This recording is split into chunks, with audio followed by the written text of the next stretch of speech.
Olá, amigos e amigas da História Comentada. Meu nome é Rafael, sou professor de História e hoje nós vamos falar aqui um pouco sobre a América pré-colombiana. Então, quando Colombo chegou à América em 1492, o continente já era habitado de longa data. Na verdade, vários povos e sociedades, com características culturais muito diferentes entre si, ocupavam uma vasta extensão de terras. As pesquisas arqueológicas ainda não permitiram uma datação precisa sobre o início da ocupação humana na América. Portanto, sabe-se que ela se deu em ondas migratórias sucessivas, há dezenas de milhares de anos. Pouco a pouco, povos provenientes da Ásia espalharam-se por todo o continente, adaptando-se ao meio e construindo grupos diferenciados.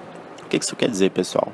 Na última era do gelo, no último período glacial, que ocorreu aí entre 10 a 110 mil anos atrás, o Estreito de Bering ele foi fechado por gelo.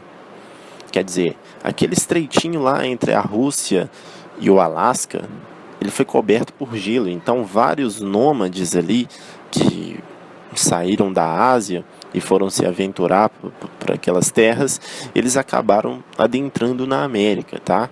Então, os índios americanos, eles não brotaram da terra, eles não saíram do nada, tá? Eles simplesmente vieram da Ásia, tanto que eles têm aquela certa semelhança com o povo asiático. Não sei se vocês já perceberam, mas o índio ele tem uma certa semelhança ali com os mongóis, com os japoneses, chineses.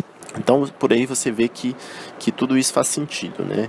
Então, desses grupos surgiram formações sociais que podem ser classificadas, a grosso modo, em sociedades de caçadores e coletores e sociedades agrárias. Então, isso aí, eu quero que você anote isso aí, porque é isso que você precisa saber. Esses dois pontos são, assim, elementares, assim, para você entender a América pré-colombiana. É você entender como que funcionava a sociedade desses índios que aqui habitavam antes da chegada dos espanhóis e dos portugueses, tá? Então, escreve aí, anota aí no seu caderno.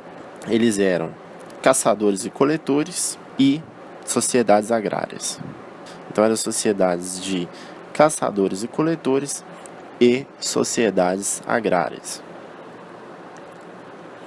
Então, a sociedade de caçadores e coletores, ela era espalhada por extensas regiões da América.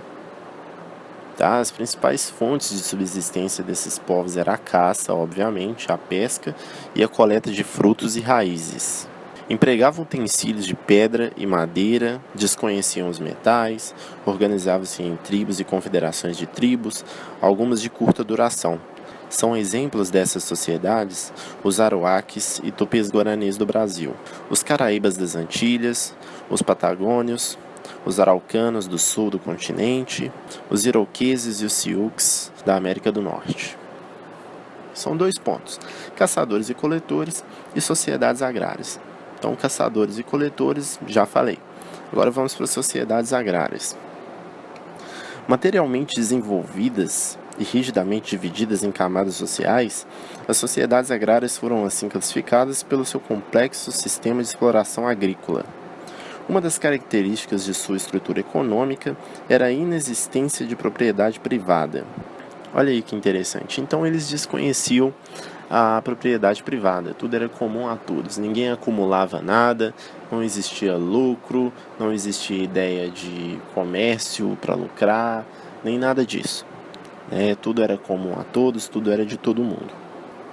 As terras pertenciam às comunidades.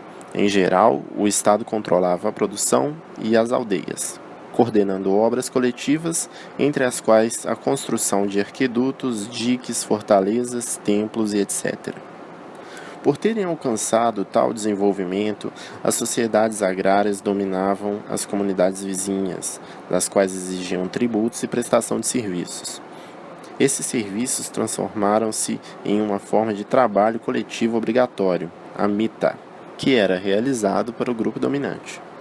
Esses povos não conheciam a roda e o cavalo, mas desenvolveram técnicas agrícolas bastante eficientes, como o processo de irrigação, que tornaram férteis campos improdutivos. Sem conhecer o ferro, eram hábeis metalúrgicos, trabalhando principalmente o cobre utilizado no fábrico de armas, ferramentas e utensílios, o ouro, a prata, com os quais confeccionavam joias e objetos de arte.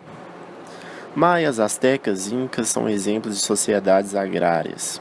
Os maias ocupavam o sul do México, atual região conhecida como Honduras e Guatemala, e os astecas dominavam o Planalto mexicano. Os incas eram senhores da Cordilheira dos Andes, ocupando os atuais Peru, Equador, Chile, Bolívia e norte da Argentina. Na época da chegada dos europeus, alguns desses povos passavam por dificuldades políticas, devido principalmente a revoltas de populações subjugadas, o que diminuiu seu poder de reação diante dos invasores espanhóis. Então, pessoal, é isso que vocês têm que saber. Essas últimas sociedades que eu falei, elas são as sociedades agrárias, tá? Já eram sociedades que viviam em comunidade, né? eram comunas, né, por assim dizer, e o Estado da época, aquele estado ali dos índios, ele tomava conta de toda a produção. Era um estado que era totalitário, contudo, não existia propriedade privada. Também temos os caçadores e coletores, que eram povos que viviam de coletas de frutos e raízes, e eles tinham uma cultura de agricultura rudimentar de milho, batata doce e mandioca. Então é isso, se vocês quiserem explicar a América pré-colombiana, vocês têm que saber que existiam esses dois tipos de sociedade aqui na América antes da chegada dos portugueses e espanhóis. 1. Caçadores e coletores. 2. Sociedades agrárias. É isso, pessoal. Esse podcast acaba por aqui. Muito obrigado pela atenção de todos. Se inscrevam no canal e até mais.